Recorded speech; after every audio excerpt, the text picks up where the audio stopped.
IFM News. IFM News. IFM News. Lokal. Dumanin na 100% ti employment rate ditoy probinsya. Ditoy kat kalpasan ng Ngimmato itawon 2025, anak agunod iti 99.8%.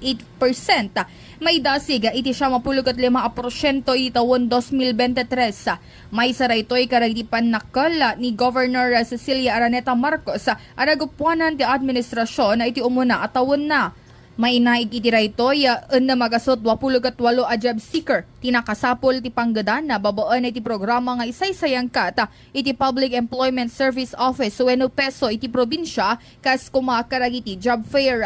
Malaksid iti raytoy narway pa benepisyaryo tinatulungan ti test accredited training iti agdudo mga kurso adda iti technical, agricultural ken digital kasapay iti biyang ti caregiving.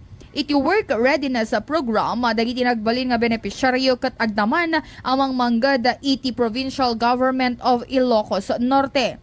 Dagiti nadakamat ket sumagmamanulaeng kadagiti narway a programa amang ipaaya ti oportunidad kadagiti agtutubo, fresh graduate, job seeker ken siya sinuman nga agkasapulan ti pagtrabahuan. May palagip at iparang ipaay ti oportunidad ti maysa karay ti prioridad ti gobyerno probinsyal uray idi ni Vice Governor Matthew Marcos Manotok pailaang ti gobernador ditoy probinsya.